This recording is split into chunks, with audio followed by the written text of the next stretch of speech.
Alizeh talk کے معزز سامعین کو علیزہ کمل کا سلام۔ دوستو شروع کرتے ہیں آج کی کہانی۔ باہر گاڑی کے رکنے کی آواز آئی تو وہ سب جو کمرے میں سر جوڑے عید کی تیاریاں ڈسکس کر رہی تھیں لپک کر باہر بالکنی میں جا پہنچی۔ جانور آ گیا ہمارا، جانور آ گیا، دیکھیں تو صحیح ابا کیا لے کر آئے ہیں۔ زینب اپنی کزنز کے ہمراہ بالکنی سے تقریباً آدھی نیچے لٹکی جھانک رہی تھی۔ نیچے گلی میں ان کے گیٹ کے سامنے گاڑی آ کر رکی تھی جس میں ان کی قربانی کا جانور تھا۔ پوری گلی کے بچے گاڑی کے آس پاس جمع ہو گئے تھے۔ گاڑی کی اگلی سیٹ پر بابا اتر کر پیچھے آئے جہاں پچھلے حصے میں قید قربانی کا بیل خود کو چھڑانے کی کوشش کر رہا تھا۔ تبھی گاڑی کے پچھلے حصے سے تھکا ہارا حارث نیچے اترا۔ اس کا سارا چہرہ دھول مٹی سے اٹا ہوا تھا۔ اسے دیکھ کر بے اختیار زینب کی ہنسی چھوٹ گئی۔ حارث تو لگتا ہے کہ صحرا سے بیل پکڑ کر آیا ہے، دیکھو تو اس کی حالت کیسی ہو رہی ہے، سارا کا سارا مٹی سے اٹا ہوا ہے۔ آپس میں سرگوشیاں کرتی ہوئی ساری کزنز مل کر ہنس رہی تھیں۔ بابا اور حارث بڑی مشکل سے جانور کو گھر کے اندر لے آئے۔ ماشاءاللہ سے بہت ہی خوبصورت بیل تھا۔ جیسے ہی بیل گھر کے اندر آیا، بالکنی پر لٹکی ہوئی تمام لڑکیاں ایک ساتھ دوڑتی ہوئی سیڑھیاں اترنے لگیں۔ چلو چلو نیچے چلو، اپنے بیل کو ہاتھ لگا کر دیکھتے ہیں، دیکھیں تو صحیح ہے کیسا، کل تو ویسے بھی قربان ہو جائے گا۔ یہ ساری لڑکیوں کی فوج باہر صحن میں جمع ہو گئی جہاں زینب کے بابا اور اس کے دونوں چچا قربانی کے بیل کو کھونٹے سے باندھ رہے تھے۔ وہ سخت غصے میں تھا۔ حارث نے پیچھے مڑ کر دیکھا تو ساری لڑکیاں بڑے اشتیاق سے بیل کو دیکھ رہی تھیں مگر پاس آنے کی ہمت نہیں کر رہی تھیں۔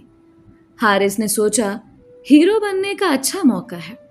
اس نے آگے بڑھ کر بیل کو ہاتھ سے سہلانا چاہا مگر بیچارے کی قسمت ہی بری تھی۔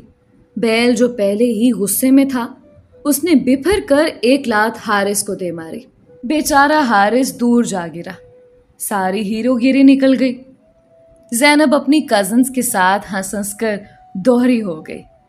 اپنے منگیتر کی یہ حالت دیکھ کر اسے بڑا ہی مزہ آ رہا تھا۔ بڑا آیا ہیرو بننے والا، ایک مرغا تو پکڑا نہیں جاتا اس سے، چلا ہے بیل پکڑنے۔ حارث کو شرمندگی سی محسوس ہو رہی تھی، اس لیے چپ چاپ اٹھ کر اندر کی جانب بڑھ گیا۔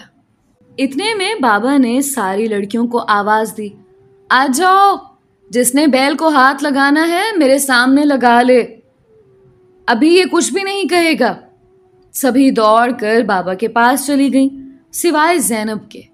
اسے پتا تھا حارث کا مذاق اڑانے کا یہی موقع تھا۔ وہ مسکراتے ہوئے اندر چلی گئی۔ اندر حارث کولر سے پانی کا گلاس بھر رہا تھا۔ کہیں زیادہ چوٹ تو نہیں لگی؟ پہلے ہی بامشکل سانس لیتے ہو، اوپر سے تمہیں بیل نے لات مار دی ہے، کہیں کوئی ہڈی وڈی تو ٹوٹ نہیں گئی؟ کتنی بار تمہیں مشورہ دیا ہے، تمہیں جم جانا چاہیے، کوئی باڈی بناؤ تاکہ تھوڑے اسٹرانگ بھی لگو۔ دبی دبی سی ہنسی ہنستے ہوئے زینب مسلسل اسے چھیڑ رہی تھی مگر حارث خاموشی سے پانی پی رہا تھا۔ حارث زینب کا چچا زاد کزن تھا اور بچپن کا منگیتر بھی۔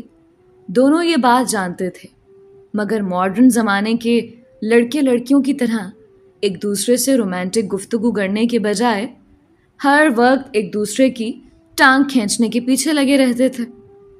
زینب حسین تھی تو حارث بھی کچھ کم نہ تھا۔ لمبا چوڑا قد اور وجہی سراپا، وہ کسی بھی لڑکی کا آئیڈیل ہو سکتا تھا مگر نہ جانے کیوں زینب اور حارث کی نوک جھونک کبھی ختم ہی نہ ہوئی تھی۔ منڈی میں سے اس بیل کو میں ہی پکڑ کر لایا ہوں اور میں نے ہی اسے گاڑی میں چڑھایا تھا۔ یقین نہیں آتا تو میری حالت ہی دیکھ لو، اور کہاں سے تمہیں کمزور لگتا ہوں میں؟ 6 پیک بنائے ہوئے ہیں میں نے، ساری لڑکیاں مرتی ہیں مجھ پر۔ اپنی شکل دیکھی ہے، 2 کلو میک اپ لگا کر بھی بڑی مشکل سے رنگ گورا کرتی ہو۔ شکر ہے اللہ کا میں بغیر میک اپ کے ہی اتنا خوبصورت ہوں۔ واہ! حارث نے باقاعدہ دونوں ہاتھ اٹھا کر شکریہ ادا کیا تھا۔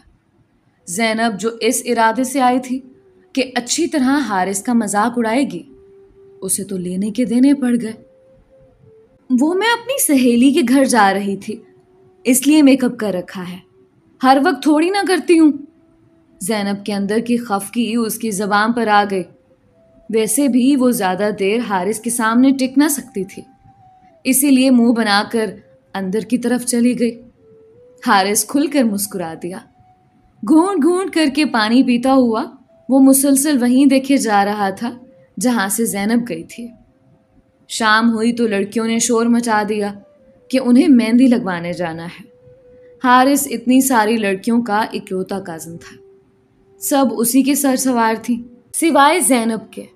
وہ تو دوپہر کے بعد سے کہیں نظر ہی نہیں آئی تھی۔ لڑکیوں کا مطالبہ زور پکڑ گیا تو حارث جھنجھلا گیا۔ اب اتنی ساری لڑکیوں کو ایک گاڑی میں بھر کر کہاں لے کر جاؤں؟ تم لوگ گھر میں ہی رہو، میں مہندی والی لڑکی گھر لے آتا ہوں۔ تم سب کو مہندی لگا دے گی تو اس کے بعد اسے ڈراپ کر دوں گا۔ میرے ایک دوست کی وائف بہت اچھی مہندی لگاتی ہیں، تھوڑی ضرورت مند بھی ہیں، اچھا ہے ان کی مدد ہو جائے گی۔ لڑکیوں کو اور کیا چاہیے تھا، گھر بیٹھے مہندی لگ رہی تھی۔ تھوڑی ہی دیر کے بعد حارث مہندی والی کو لے آیا۔ ساری لڑکیاں اس کے گرد گھیرا بنا کر بیٹھ گئیں۔ حارث نے متلاشی نظروں سے ادھر ادھر دیکھا، زینب ابھی تک نہ آئی تھی۔ مریم، زینب کہاں ہے؟ اس نے مہندی نہیں لگوانی کیا؟ پھر بعد میں نہ مجھے بولے کہ میں اسے بازار سے جا کر مہندی لگوا کر لاؤں۔ میں اب کسی کو بھی کہیں نہیں لے کر جاؤں گا یار، جاؤ اسے ڈھونڈو۔ حارث نے اپنی چھوٹی بہن مریم سے پوچھا۔ وہ بے تابی سے اپنی باری آنے کی منتظر تھی، بے دھیانی سے بولی، اسے پتہ نہیں کیا ہوا ہے، سڑیل سا موڈ بنا کر اپنے کمرے میں پڑی ہوئی ہے۔ میں نے بولا بھی تھا مہندی لگوا لو، پر شاید اس کا موڈ نہیں ہے۔ مریم تو جواب دے کر سدرا کے ساتھ باتوں میں مشغول ہو گئی۔ ابے یار، کہیں اس نے دوپہر والی بات کا برا تو نہیں منا لیا؟ مگر ویسے تو بہت ڈھیٹ ہے، برا مناتے ہی نہیں ہے۔ آج کیا ہوا ہے؟ حارث دل ہی دل میں سوچتا ہوا سیڑھیاں چڑھتا ہوا اس کے کمرے کی جانب چل دیا۔ اس کے کمرے میں مکمل خاموشی تھی اور اندھیرا بھی۔ ہلکی سی دستک دے کر وہ زینب کے کمرے میں داخل ہوا۔ اندھیرے کی وجہ سے کچھ بھی دکھائی نہیں دے رہا تھا۔ چڑیل کہیں سو تو نہیں گئی؟ مگر مہندی لگوائے بغیر یہ سو جائے؟ ایسا تو ہو ہی نہیں سکتا، وہ بھی جب کل عید ہو۔ حارث نے ہاتھ بڑھا کر سوئچ بورڈ پر موجود بٹن دبائے تو کمرے میں لائٹ آن ہو گئی۔ سامنے ہی وہ گھٹنوں میں سر دیے بیٹھی تھی۔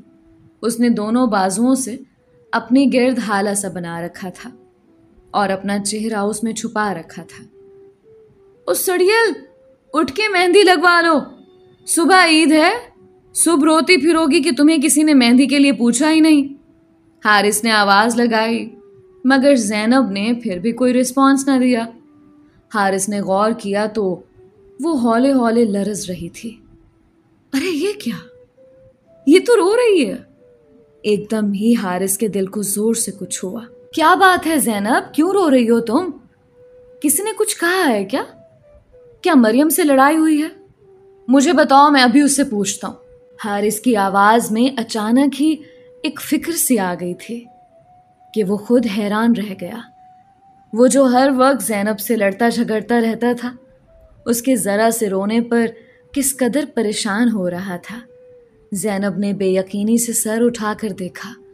اس کے چہرے پر آنسوؤں کے نشانات تھے، بڑی بڑی آنکھوں میں ابھی بھی آنسو چمک رہے تھے۔ وہ حیران نگاہوں سے حارث کو دیکھ رہی تھی جو اس کے رونے پر پریشان ہو رہا تھا۔ کون سی لڑکیاں مرتی ہیں تم پر؟ ذرا بتاؤ تو۔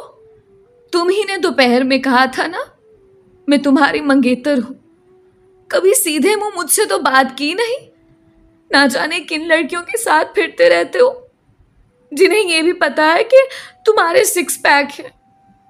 زینب کی آنسوؤں میں ڈوبی ہوئی آواز نکلی تو حارث کو چند لمحے تک تو اس کی بات ہی سمجھ نہیں آئی، اور پھر جب سمجھ آئی تو ایک زوردار کہکا لگا کر ہنس پڑا۔